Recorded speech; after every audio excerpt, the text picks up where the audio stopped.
Hello everyone, welcome back to my channel. इस video में बात करेंगे एचएसएससी ग्रुप सी मेंस को लेकर आई हुई अपडेट के बारे में।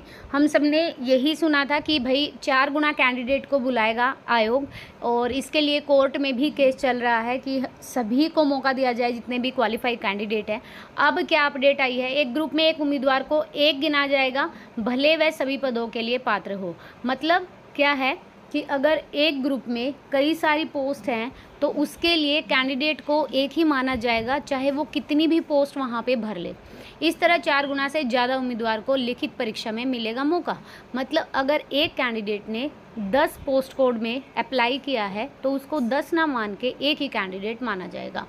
एचएसएससी ग्रुप सी पदों के लिए जो लिखित परीक्षा लेगा उसमें 4 गुना से ज़्यादा उम्मीदवारों को बुलाएगा।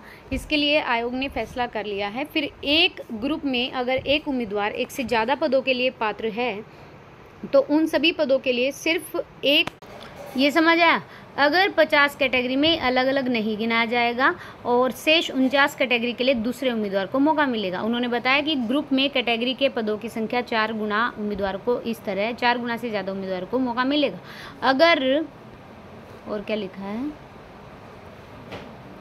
एक सेकेंड, अगर इन 6600 पदों की संख्या 4 गुना 25,000 को ही 25,400 को ही मौका मिलता, मगर आयोग के फैसले के अनुसार 6 गुना तक पहुंच सकती है संख्या। दूसरी चीज़ क्या लिखी है वो देख लीजिए। इसमें और क्या लिखा है कि पूर्ण स्कोर से ऊपर सभी उम्मीदवारों को लिखित परीक्षा में बुलाएंगे। पूर्ण स्कोर क्या कि अगर ग्रुप अनुसार, कैटेगरी अनुसार उम्मीदवार को लिखित परीक्षा के लिए पूर्ण स्कोर से ऊपर के सभी उम्मीदवारों को बुलाया जाएगा। इससे भले ही संख्या 6 गुना क्यों ना हो जाए। उदाहरण देकर ये बताया कि मान लो कट ऑफ 71.42012 है तो आयोग पूर्ण स्कोर 71 से ऊपर सभी उम्मीदवारों को परीक्षा के लिए बुलाएगा। इस 71 स्कोर वाले उम्मीदवार को भी शामिल करेंगे। अध्यक्ष ने कहा कि फैसला इसलिए किया गया है ताकि भविष्य में कोई उम्मीदवार यह न कह सके कि उससे ऊपर के उम्मीदवार के सोशियो इकोनॉमिक क्राइटेरिया के अंक थे, बाद में वे अंक गलत मिले तो उसे मौका मिल सकता था। आरक्षित कैटेगरी को जनरल कैटेगरी में मिल सकता है लाभ। ये बात तो आप सभी को पता होगी और 1-2 दिन पहले भी ये चीज़ बोली गई थी कि जिन्होंने बीसीए बीसीबी कैटेगरी हो रही मगर ये क्रीमी लेयर में है तो उनका क्या होगा। अध्यक्ष ने बताया कि जिन पदों में आरक्षित श्रेणी की सीटें नहीं हैं उनमें आरक्षित श्रेणी के उम्मीदवार को जनरल कैटेगरी में मान लिया जाएगा मगर इनकी कट ऑफ जनरल में आती हो, और दूसरी ये एलिजिबिलिटी कंप्लीट करते हों, एससी बीसी और अन्य आरक्षित श्रेणियां शामिल हो, तो ये चीज़ है। अगर सीईटी परीक्षा के अंकों पर परीक्षा लेते तो एक ही कैटेगरी में 2.25 लाख उम्मीदवार जद में आते। क्या बोला है कि दैनिक सवेरा ने ये पूछा, कुछ उम्मीदवारों ने ये मांग की कि सोशियो इकोनॉमिक क्राइटेरिया के 5 अंकों के बगैर सीईटी की मुख्य परीक्षा के अंकों के आधार पर परीक्षा ली जाए।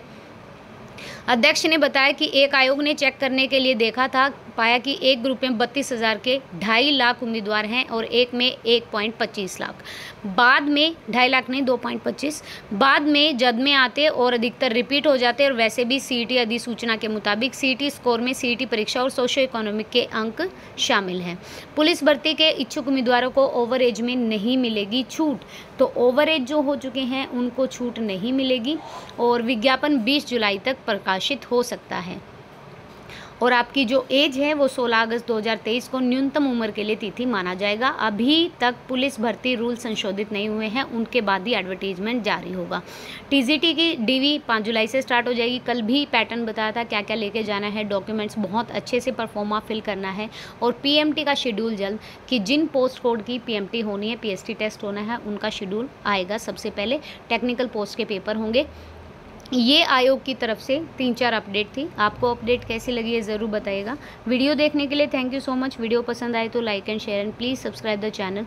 और अगर आप टेलीग्राम पर नहीं जुड़े हैं तो जुड़ सकते हैं। सारी अपडेट मिलेगी, ऑनलाइन ऑफलाइन फॉर्म की, रिजल्ट की, answer key upcoming vacancies, recent की vacancies, everything you will get it no. So thank you so much guys, thank you.